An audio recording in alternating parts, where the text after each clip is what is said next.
Welcome back to Boilers and Beyond. I am your host, Jordan Jones. It's game week. After just under 11 full months of waiting, the Boilermakers will take the field at Ross-Ade Stadium on Saturday to open the 2020 campaign. Thursday, I will be breaking down all things Purdue, Iowa, but today I'll be making some predictions regarding Purdue, the Big Ten, and all of college football. First, the news came out yesterday that Jeff Brohm had a positive COVID-19 test.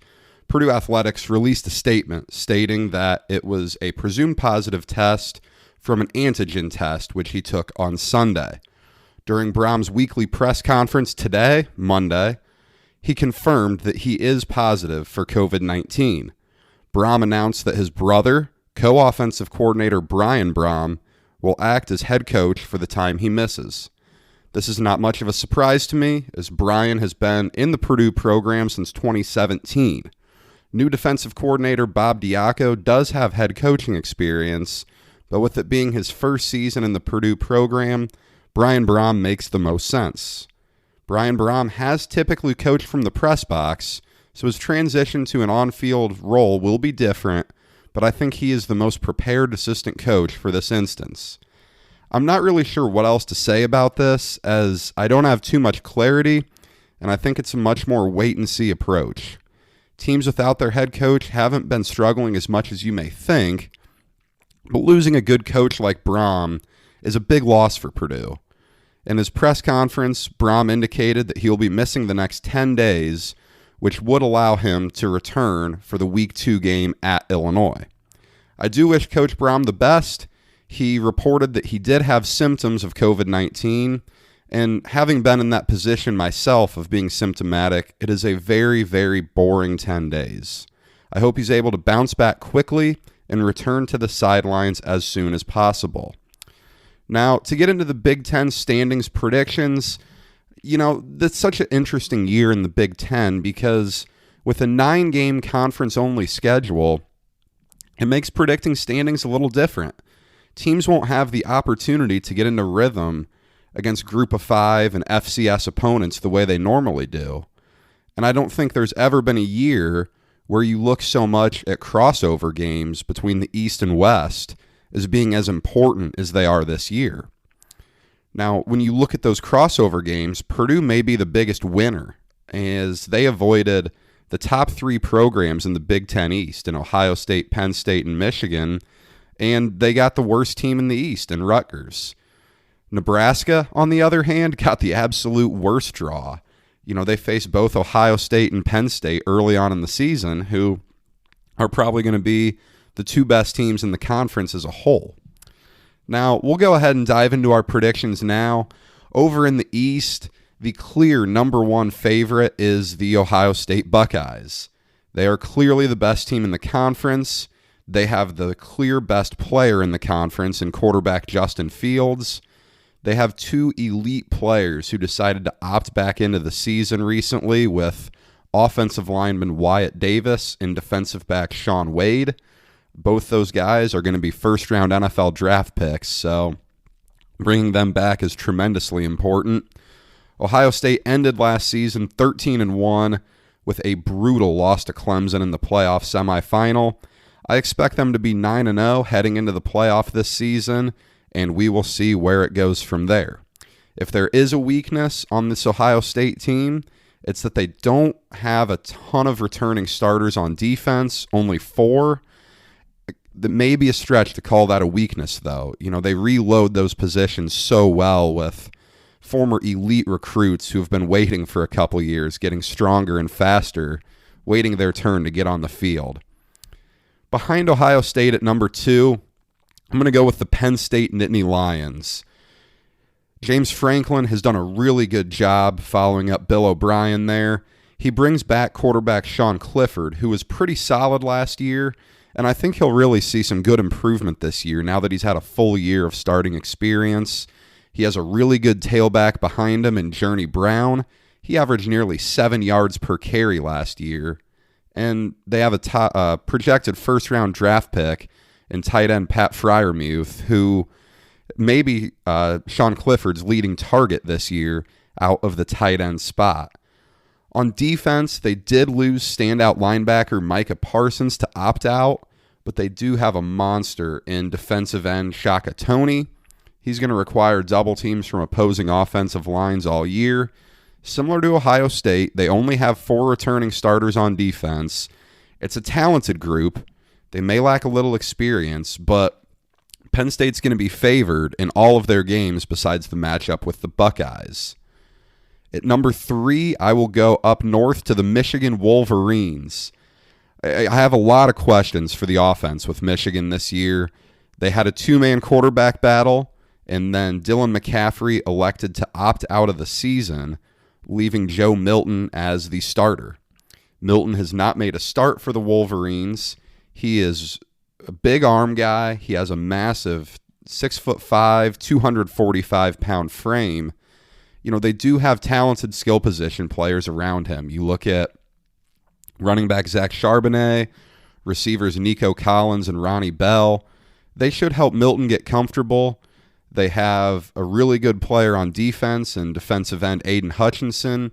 Don Brown is one of the best defensive coordinators in the country, but you know, they get a tough schedule too. They have a big test early this weekend at Minnesota. You've got College Game Day in Minneapolis for that one, a night kick on ABC. And there's plenty of questions surrounding Jim Harbaugh, who just has 14 months left on his contract. It's an important year. I expect them to finish third. That's not good enough for some Michigan fans. I understand that. I don't know whether it should be good enough or not, but that's where I have the Wolverines this year. I could see them doing better, but I'm going to slot them at 3 right now just because of that big question at quarterback. I know nearly 100% of my audience doesn't like Indiana one bit, but they are building a really solid program down there. I think the ceiling this year for IU is limited. The division they play in is tough, but there's an awful lot to like about this IU team, especially on the offense. Michael Penix split time with Peyton Ramsey at quarterback last year, but Ramsey's transfer to Northwestern leaves Penix as the undisputed starter coming into the year. He has a very good receiver to throw to in senior Whop Phillier. They should have a really good running game with Stevie Scott and Samson James in the backfield. You may remember Samson James as having an excellent day in the Old Oaken Bucket game a season ago. They did lose 2 projected defensive starters, likely for the season during fall camp. The Hoosiers have a fair amount of returning experience, though, with defensive-minded head coach in Tom Allen. The schedule release was not kind to them. They drew an away trip to Wisconsin in December as their other crossover besides Purdue. And as we get into that time of year, you will really hear me fade teams who are going up to Wisconsin, Minnesota, Michigan State during these cold months. But, you know, I think IU, you look at them a year ago and you look at them for a while now, they beat the teams they're supposed to beat and they lose to the teams they're supposed to lose to. I think that's going to happen again this year. They have the talent to pull off upsets, but, you know, only time will tell if IU can kind of break through and start doing that. I really don't like Michigan State this year at all. You know, they have a complete upheaval of the coaching staff when Mark D'Antonio resigns late in the coaching cycle. You know, you have an odd offseason on top of that with a pandemic. They're not incredibly experienced at all. They're going to have Rocky Lombardi start at quarterback this year. You know, the highlight of his career was the victory in East Lansing over Purdue in 2018 when Purdue was coming off the upset of Ohio State. He hasn't shown me much to make me think the offense will have a big passing game. Michigan State lost their top 3 receivers from last year, and they'll have a strong offensive line. That's their identity. They return their leading rusher and sophomore Elijah Collins, but, you know, opposing defenses are going to stack them up and make Lombardi beat them deep. On the other side of the ball, you know, they only have 3 returning starters on defense. Mel Tucker should make an impact there. You'll remember he was the defensive coordinator of the Georgia team that nearly won a national title in 2018. I like their couple of returning starters and linebacker Antoine Simmons, safety Xavier Henderson, but outside of those two, there are very few known commodities. I think fifth in the East is the best case scenario for Michigan State. I'm going to slot them there, but I would be the least surprised person in the world should Michigan State fall to 6 or even 7, maybe. At 6, right behind them, I have Maryland. Their offense is just such an unknown right now. They lose their top 2 leading rushers with running back Anthony McFarland now in the NFL. They have questions at quarterback where last year they went with senior graduate transfer Josh Jackson from Virginia Tech, but he couldn't even complete 50% of his passes. I think he'll start again this year, but there's some other competition there, none of which is real confidence inspiring. Their most exciting piece on offense, and a heck of a recruiting job by head coach Mike Loxley, was to land 5-star receiver Raheem Jarrett. He is a true freshman this year from the D.C. area. He'll be exciting, but elsewhere on the offense, I just don't really see it. Their defense struggled a lot last year. You would think they'll improve this year. They have a second-year defensive coordinator in John Hoke, but there just isn't enough here for me to place them above Michigan State. I don't like either team. I'm not all that optimistic about either. I'm going to leave Maryland in 6th, but I could be swayed either way on both Maryland and Michigan State in 5 and 6. Lastly, out east, that brings me to everyone's good friends in Piscataway, the Scarlet Knights of Rutgers. Greg Schiano is back in New Jersey for round 2. He is looking to build off the success he had with Rutgers in the late 2000s when they were in the Big East and doing very well. Unfortunately, he takes over a program that has lost 21 straight Big Ten contests, and Rutgers has not been competitive in very many of those 21 losses. They return their top 4 rushers, but there's some serious questions at quarterback. They have a couple guys returning. They have Nebraska transfer Noah Verdal. They do have 8 starters back on both sides of the ball. 16 starters is a lot to return. I think Schiano was a good hire. He's the only coach to really ever win at Rutgers. And at some point, you think he may be able to do it again. He's in the Big Ten now. He's in the Big Ten East especially. It's going to take a long time to get to that position, but I need to see something from Rutgers before I move them out of the Big Ten East basement, and I'll probably be picking them to finish 7th in the East for the next few years. Going out to our side of the league, the Big Ten West. Really interesting this year, very deep. Number 1, until Wisconsin gives me a reason not to put them up top, I'm going to continue putting them there. If there was ever a year for me to back away from that, it may be this season. We saw a couple weeks ago their returning starting quarterback, Jack Cohn, breaking his foot in practice. He is out indefinitely, leading redshirt freshman Graham Mertz to assume the starting roles. Mertz is the highest-rated quarterback recruit in Badger history, but, there's always a learning curve from high school football to college football, especially at that quarterback position. They do lose tailback Jonathan Taylor to the NFL, where he's off to a really nice start with Indianapolis. Taylor made his presence known every time he took the field against the Boilermakers, just tearing our defenses apart. But, I don't think Wisconsin's going to have a bad running game at all. When's the last time they had a bad running game? You're going back decades at this point.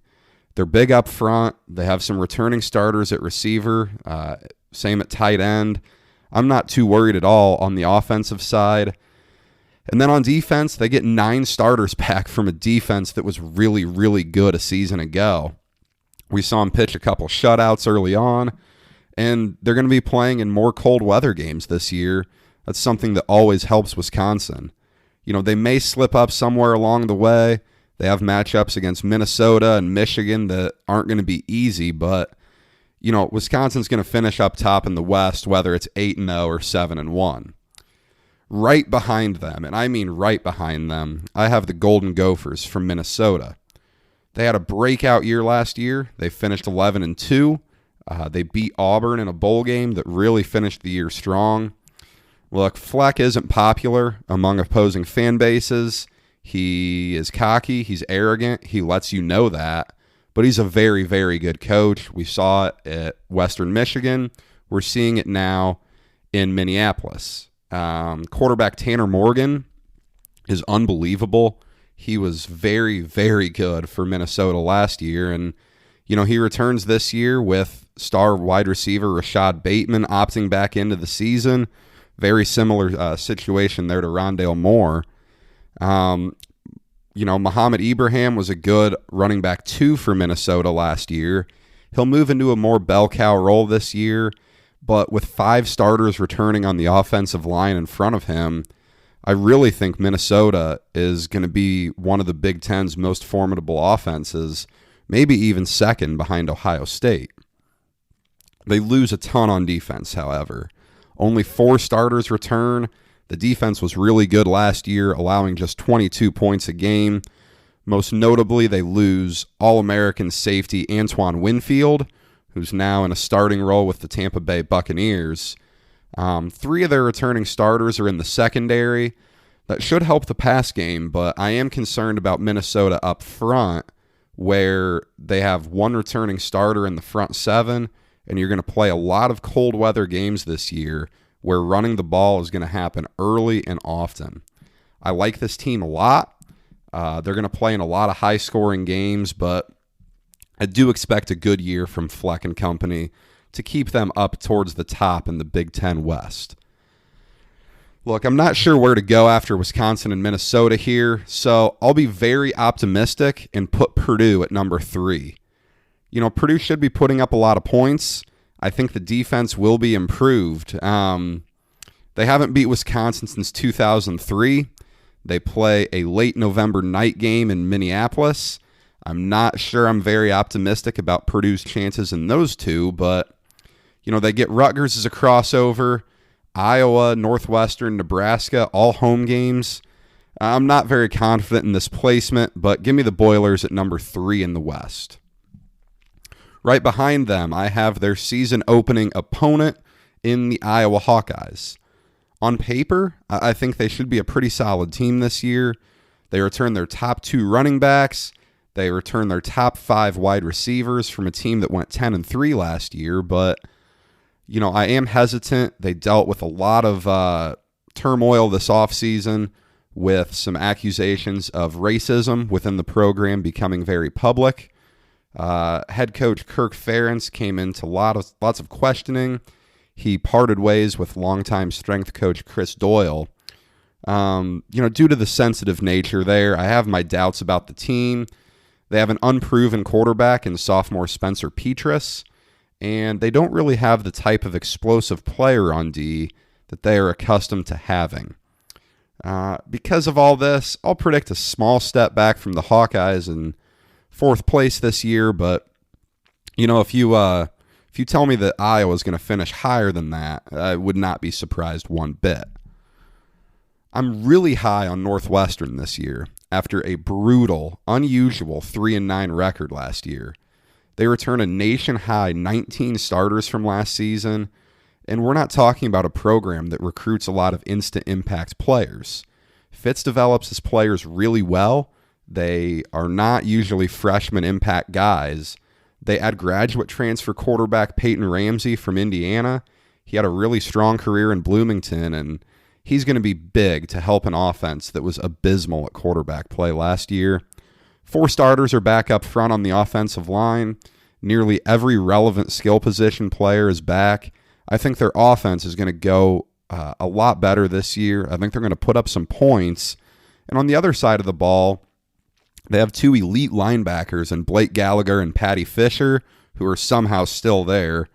They're going to anchor a defense that starts 8 seniors. Fitz is a defensive coach. I fully expect an experienced defense to thrive with him. I wouldn't be surprised at all to see Northwestern move up in the West. They are notorious, however, for starting slow.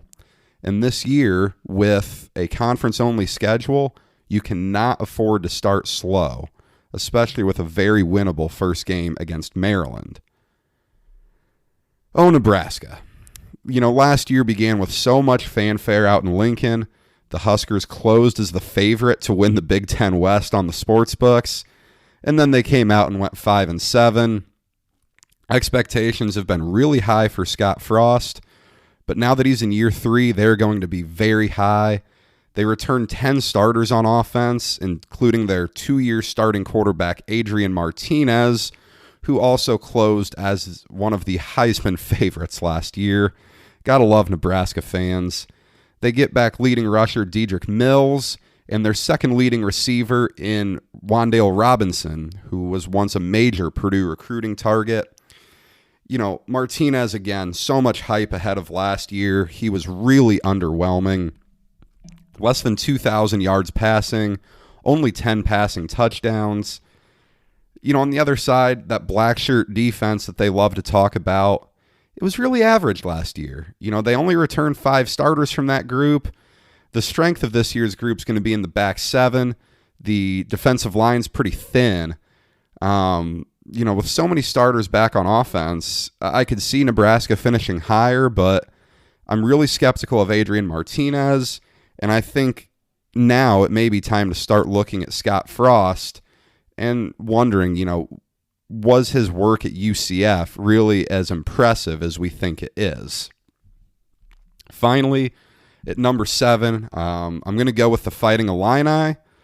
They broke through to a certain extent last year. They won 6 games. They got to a bowl game for the first time since 2014, and they still returned their quarterback, former Michigan transfer and former Indiana All-State quarterback, Brandon Peters. He's fairly effective last year. They were not a high-flying offense by any means, but they could put some points up. They could make some plays. There were a high number of transfers away from Illinois during this offseason. That's always something that raises some red flags for me. Illinois loses a lot on defense, and Lovie Smith is working overtime as the defensive coordinator as well. They had a lot of close games, and they had some breaks go their way last year. Some real close wins against Michigan State. A good break in the fact that the Purdue game was awful weather. I think they're going to take a step back here in 2020. But, this Big Ten West, especially from 3 to 7, I think you could go a number of ways and really be justified in how you feel. So a few predictions here. I think the Big Ten Offensive Player of the Year is going to be Justin Fields from Ohio State. I think the Big Ten Defensive Player of the Year will be Shaka Toney from Penn State. I think Purdue will have 2 first-team All-Big Ten performers, Rondale Moore at receiver and George Karlaftis at defensive end.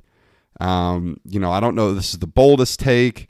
I think Rondale Moore is probably the best receiver in the league, up there with Minnesota receiver Rashad Bateman.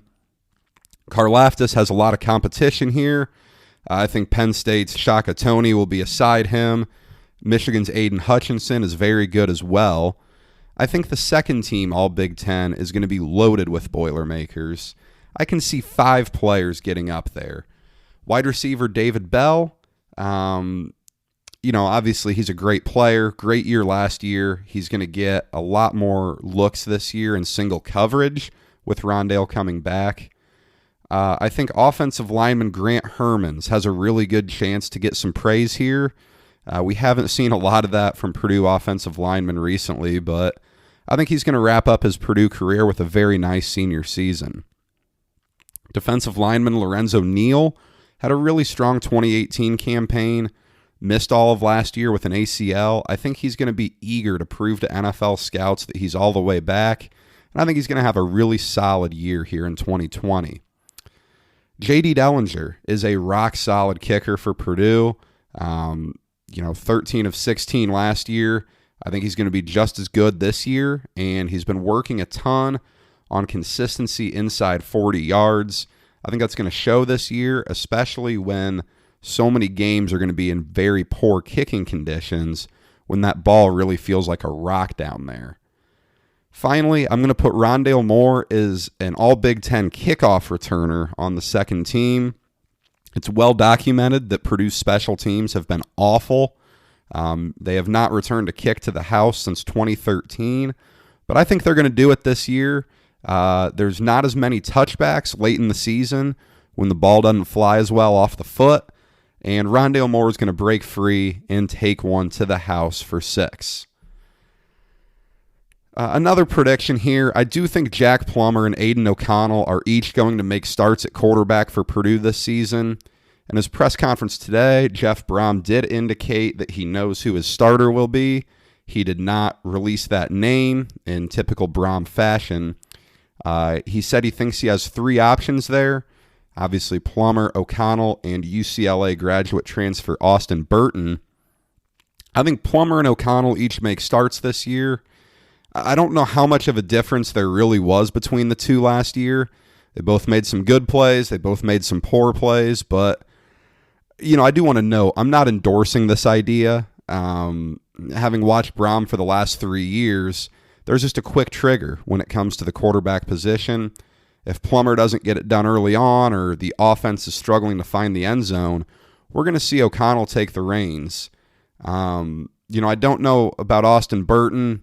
I think the offense really would need to struggle to get to number 3 on the depth chart. What will be interesting to watch is hypotheticals. Say Plummer struggles in the opener. Does Brian Brohm end up making a quarterback change? I don't know. But finally, my last prediction, I think Purdue fans are going to be really excited to get back to Ross-Ade in 2021. No fans this year is going to suck for everyone. But I think it's going to be a good year for Purdue football, and I think there's going to be a lot of optimism heading into the offseason. Purdue opens the 2021 season at home against Oregon State. Slater Hill is going to be packed early, and that warm September air in West Lafayette will have never felt so good as the band gets on the field before kickoff. Now, in the Q&As this week, we only got one question in, and it is from Carson, and he wants to know why Purdue can't have a winning record this year. And, Carson, I think Purdue absolutely can have a winning record this year. But, I assume the intent with your question is to look at what could hold Purdue back and prevent them from having a winning record. And I think there's a few things. First, the running game really needs to improve. A pass-heavy offense is Purdue's identity. That's the Jeff Brohm identity to its core, but relying on the pass as much as Purdue did a year ago is dangerous. Interceptions are a real threat when you're throwing the ball downfield a lot. And when you have a lead, you have to be able to run the ball to get the clock ran out. We saw this against Nevada last year when Purdue had to throw late. Elijah Sindelar throws a pick to set up that 56-yard field goal to lose the game. But, Purdue's going to have to run the ball a lot better. I think the defense is going to be improved. But by how much? Purdue struggled to stop the run. There's going to be a lot of cold weather games this year. That's going to make it even more crucial to stop the run and force teams to throw the ball into a secondary that I'm very high on. And, finally, as I indicated in the standings projections, the Big Ten West is really good. I don't think it's going to, wow you with an elite national title contender, but I don't think there's a truly bad team in the division. There isn't a game on this schedule that I don't think Purdue can win, but there isn't a game on the schedule that I don't think Purdue, can't lose. I only say that because they lost to Rutgers in 2017, but there are no complete gimmies on this schedule. That's all I have for this show. Thank you for spending your time with me today. On Thursday, it's game preview time as we break down Purdue's season opener with the Iowa Hawkeyes. Be sure to follow the show on Twitter at BoilersBeyond to participate in Q&A sessions and to follow our live tweets during the game on Saturday. We'll be back next time for more of the biggest news and high-level analysis of Purdue athletics. But until then, stay safe.